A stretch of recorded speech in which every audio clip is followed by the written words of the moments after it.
That God is rather silent when evil is being perpetuated. Somehow it seems as though God seems to be unable to do anything when the malice of the foes around us continue to rise. What does God do when evil seems to triumph over good? That is the situation the prophet Habakkuk found himself in the first reading. And guess what? Like many of us, like most of us, he complained. I've said this a few times. Prayer is a dialogue, a conversation with God. And trust me, even when you are told, when you go to pray, don't complain to God. No.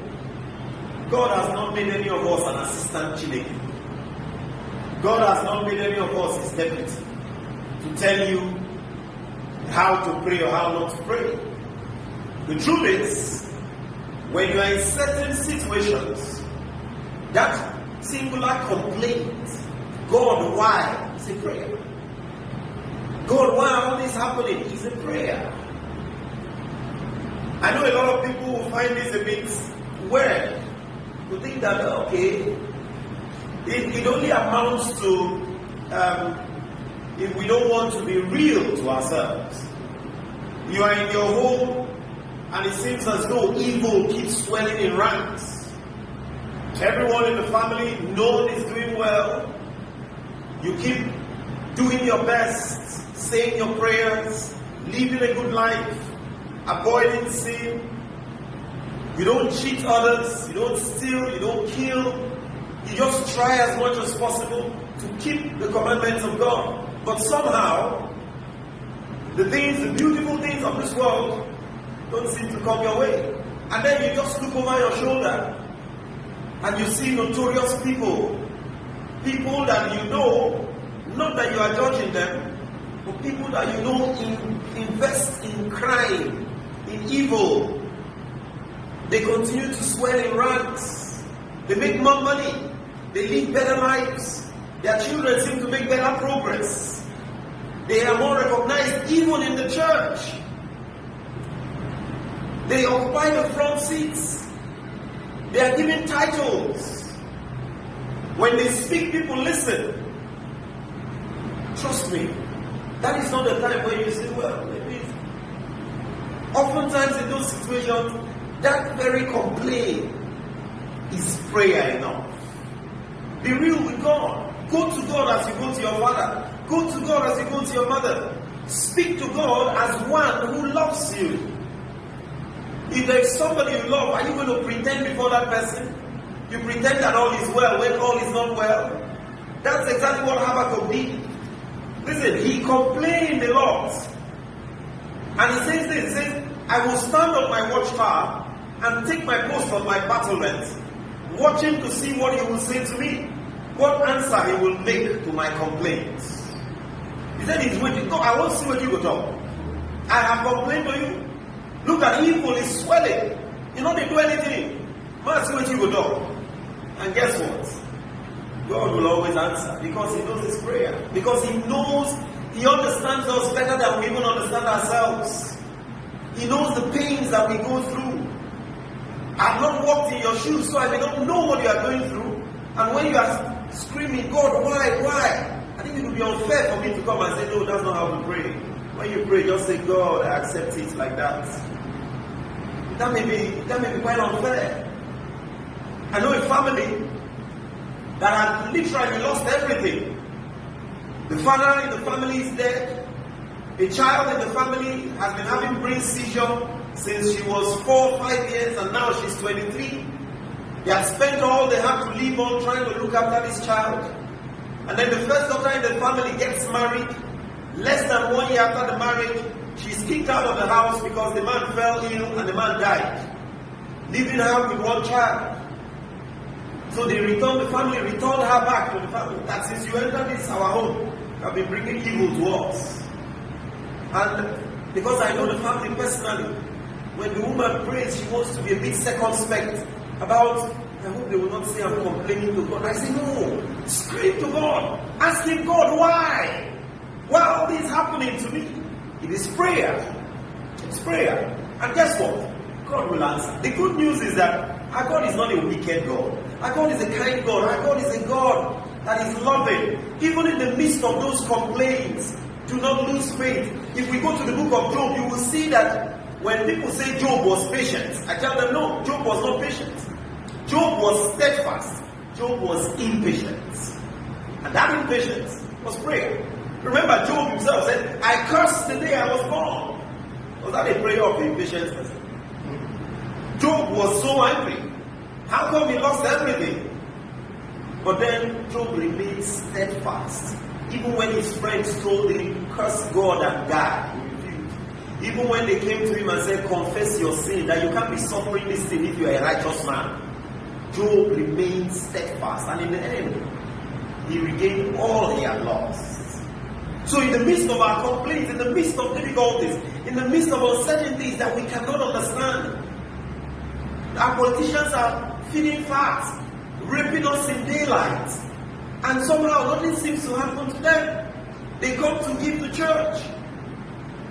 They come to give big offerings, gifts, and then we make them give them titles, Sir this, Lady that, in church.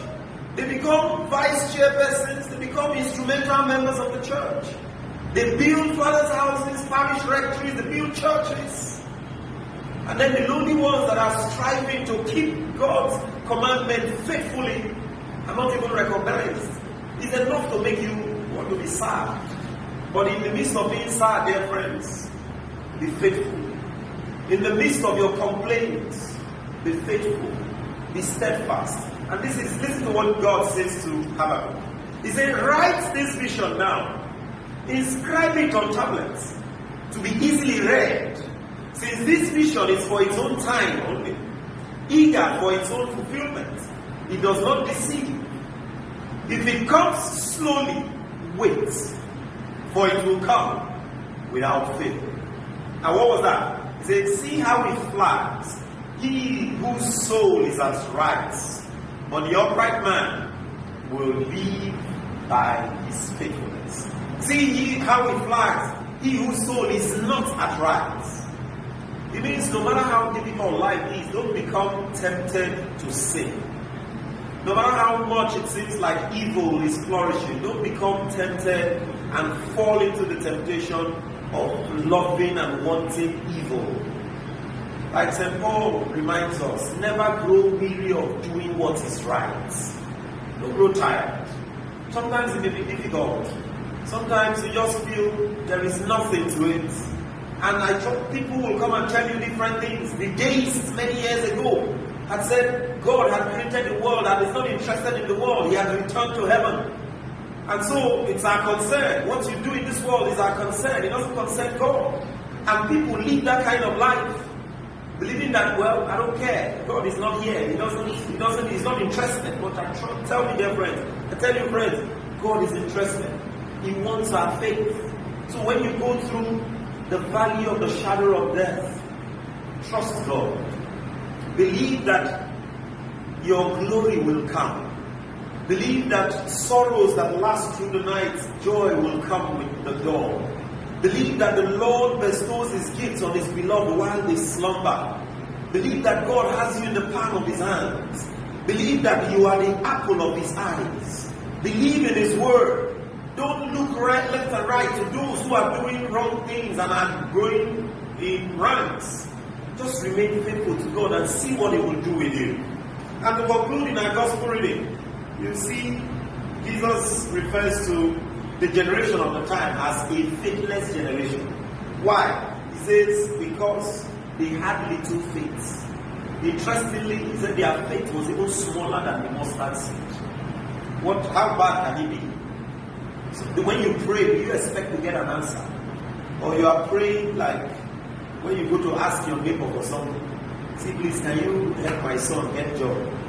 And he says, okay, I'll see what I can do. When you are leaving, are you convinced that he's going to do something? Let's be honest. Most times you are not convinced, but you just tell yourself, take a try. Is that the way you pray? Oftentimes that's the way we pray. We go to God and we say, God, please, I need this, I need that. I believe you give it to me. But when you go, you say, I make no sound, no answer. I pray, but you are not praying with enough conviction. And that's why Jesus says here, the apostles couldn't cure the boy. Couldn't cure the boy that was possessed. And he says to them, when they asked, he said, why were we unable to cast it out? He said, because you have little faith. He says, I tell you, if your faith were the size of a mustard seed, which means the faith of the disciples were smaller than the mustard seed. It meant that when they were praying for the boy, they were probably saying, I cast this demon out. But no, we need God that when they see Jesus do it, we're not too sure whether our arm will work. Maybe while they were praying, they were not praying with all their hearts. Friends, when you pray, do well to pray with faith. Do well to know that the power is not in you. But because when you pray, know that you are talking to a being that is higher. A God that the word impossible does not exist in his dictionary. A God who chooses to walk on water. And so when you pray, pray with that conviction. Quite often, the way we pray is like we don't trust God enough to do all things. We don't trust God enough to be able to help us in that situation. Because we have read too much meaning into that situation, and that situation begins to scare us. And so you just believe that this sickness, are you sure God can heal somebody from it? God can. All he requires of us is our faith. Remember, as St. Teresa of Calcutta tells us, the Lord does not desire your success. God desires your faithfulness. We pray God, through the intercession of St. Dominic, whose memorial we celebrate today, that God will make us faithful to the end through Christ our Lord. Amen.